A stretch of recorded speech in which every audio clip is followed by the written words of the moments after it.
ఈ నెల 2వ తారీఖు రోజు జరిగినటువంటి సుంకిశాల ఘటన యావత్ తెలంగాణ రాష్ట్రంలో అందరూ విస్తుపోయే విధంగా కొన్ని వేల కోట్ల రూపాయలతో నిర్మాణం జరుగుతున్నటువంటి సుంకిశాల ఒక పోర్షన్ అంతా కూలిపోవడం, సోషల్ మీడియాలో వైరల్ అవ్వడం, దాని వెనుక ఉన్నటువంటి కారణాల గురించి అందరూ తెలుసుకునే ప్రయత్నం చేస్తుండగా ఈరోజు Bharatiya Janata party legislative party సభ్యులందరం కూడా ఈరోజు సందర్శించడానికి రావడం జరిగింది. మరి 2వ తారీఖు రోజు జరిగినటువంటి సంఘటన ఈ రోజుకి 12 రోజులు అవుతున్నది.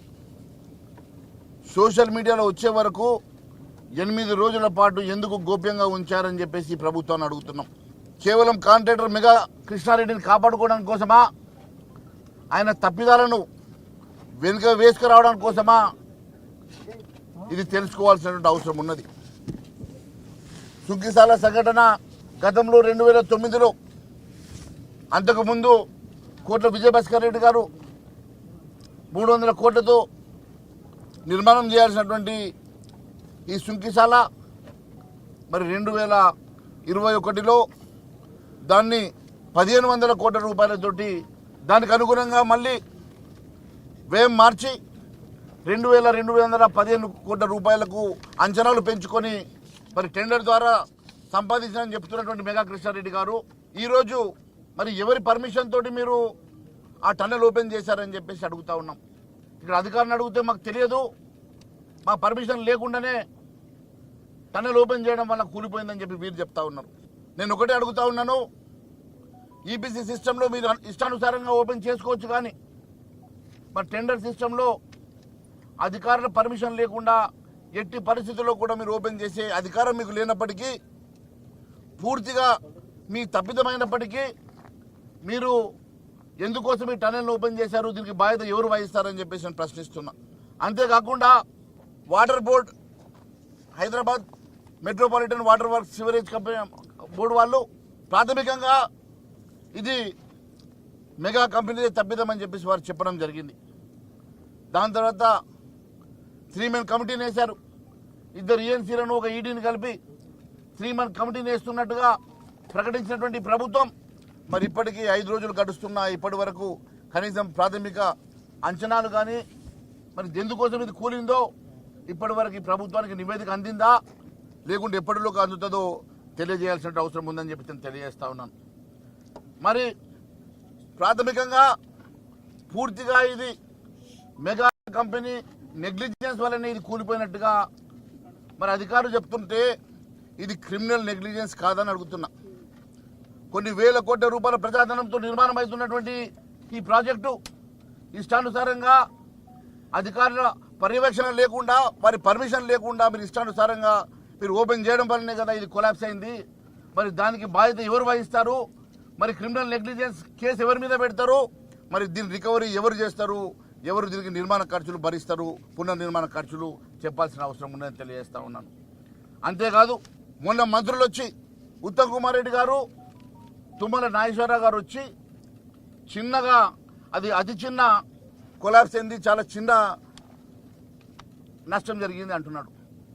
ఇప్పటి వరకు ఎంత నష్టం జరిగిందో కమిటీ చెప్పలేదు, ఎంత నష్టం జరిగిందో అధికారులు అంచనా వేయలేదు. మరి మంత్రులకు ఎందుకు చిన్న కనబడుతుందో మాకు అర్థమైతలేదు. 2000 కోట్ల రూపాయల ప్రాజెక్టు వాళ్ళకి చిన్నగా ఊపడుతున్నది. ప్రజాధనం ఈరోజు 2000 కోట్ల రూపాయల ప్రజాధనం ఈరోజు చిన్నగా ఊపడుతుంది మంత్రుల కంటే. ఏ రకమైనటువంటి ఇలా ఈ పరిపాలన సాగుతూ ఉన్నదో ఒకసారి ఆలోచన చేయాలని కోరుతా ఉన్నాను. ఇప్పటి వరకు ఏ మంత్రి కూడా సమీక్ష సమావేశం పెట్టలేదు. ఏ మంత్రి కూడా ఎందుకు కొలాప్స్ అయింది, దాని కారణాలు ఏదో తెలుసుకునే ప్రయత్నం చేయలేదు. ఏ మంత్రి కూడా ఇప్పటి వరకు ఇక్కడికి వచ్చి సమీక్ష చేసి దీని వివరాలు తెలుసుకునే ప్రయత్నం కూడా చేయలేదు. ఇది ఒక చిన్న ప్రమాదం కిందనే కొట్టిపడేసిండు. ఒకవేళ అరగంట ముందు ఈ ప్రమాదం జరుగుంటే వందలాది ప్రాణాలు కోల్పోయేటువంటి పరిస్థితి ఉండే. అప్పుడే షిఫ్ట్ బంద్ అయింది.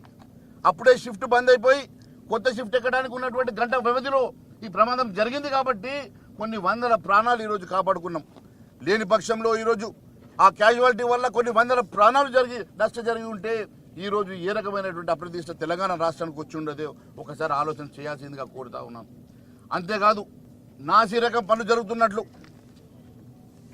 ఎప్పుడు కూడా మెగా కంపెనీ నాసిరకం పనులు చేస్తుందని, ప్రైస్ ఎస్కలేషన్ చేస్తుందని ప్రతిసారి అపోజిషన్లో ఉన్నప్పుడు ప్రతిపక్ష నాయకుడిగా రేవంత్ రెడ్డి గారు పిసిసి అధ్యక్షుడిగా ప్రతిసారి చెప్పారు కదా. మరి ఈరోజు ముఖ్యమంత్రిగా మీరు ఈ నాసిరకం పనులు చేసేటువంటి మెగా కృష్ణారెడ్డికి ఎందుకు మళ్ళీ మళ్ళీ పనులు ఇస్తూ ఉన్నారు? ఒకవైపు అక్కడ ఎంక్వైరీ కమిటీ నడుస్తూ ఉన్నది, కమిషన్ కూర్చున్నది. ఇంకోవైపు ఈ నాసిరకం పనులతోటి మరి కడుతున్నటువంటి కన్స్ట్రక్షన్స్ కుప్పకూలుతూ ఉంటే మళ్ళీ మీరు మొన్న అమృత్లో కూడా వారికి 1300 కోట్ల రూపాయల వర్క్ ఇవ్వడమే కాదు, ఈరోజు నాగర్ కర్నూలులో జరుగుతున్నటువంటి పనులు కూడా ఆ కంపెనీకి అప్పచెప్పే ప్రయత్నం చేస్తున్నట్టు తెలుస్తున్నది. ఒకవైపు ఆయన సబ్స్టాండర్డ్ పనులు చేస్తున్నట్టుగా కేంద్ర ప్రభుత్వం కూడా షోకాజ్ నోటీసులు ఇస్తూ ఉంటే, నాసిరకం పనులు కుప్పకూలుతూ ఉంటే, గతంలో మీరు చెప్పినట్టుగా నాసిరకం పనులు చేస్తున్నట్టు మెగా కృష్ణారెడ్డికి మళ్ళీ మీరు ఎందుకు పనులు అప్పచెప్తా ఉన్నారో మరి తెలియాల్సిన అవసరం కూడా ఉందని చెప్పి తెలియజేస్తా ఉన్నాను. ఇప్పటి వరకు మంత్రుల సమీక్ష లేదు, జరిగినటువంటి ప్రమాదానికి ఎంత ఎంత ఎంత నష్టం జరిగిందో సమీక్ష చేసినటువంటి మరి కనబడతలేదు. మరి జరిగిన నష్టం ఎవరు భర్తీ చేస్తారు? మరి ప్రభుత్వం మీద పడుతుందా, కంపెనీ భరిస్తుందా? కంపెనీ మీద ఏ రకమైనటువంటి క్రిమినల్ యాక్షన్స్ మీరు తీసుకుంటారో కూడా మీరు ఎందుకు చెప్తలేరని చెప్పి తెలియజేస్తా ఉన్నాను. ఇదొక్కటే కాదు, కాళేశ్వరంలో కానీ ఇతర ప్రాంతంలో దాదాపు 56 ప్రాజెక్టు టేకప్ చేసినటువంటి తెలంగాణ ప్రాంతంలో ప్రాజెక్టు టేకప్ చేసి లక్షల కోట్ల రూపాయలు కాంట్రాక్ట్ చేస్తున్న మెగా కృష్ణారెడ్డి గారి మీద ఎందుకు మీరు ఎంక్వైరీ చేస్తలేరు? ఎందుకు ప్రాజెక్టు ఇన్కంప్లీట్గా ఉన్నాయని చెప్పి సమీక్ష చేస్తలేరు? మరి ముఖ్యమంత్రి గారు సమాధానం చెప్పాల్సిందిగా కోరుతా ఉన్నాను. ఖచ్చితంగా సుంకిశాలకి జరిగిన నష్టం మీరు ఖచ్చితంగా మరి కంపెనీ మీద నష్టపరిహారంతో పాటు క్రిమినల్ నెగ్లిజెన్స్ కింద కేసు బుక్ చేయాల్సిందిగా డిమాండ్ చేస్తూ ధన్యవాదాలు తెలియజేస్తా ఉన్నాను.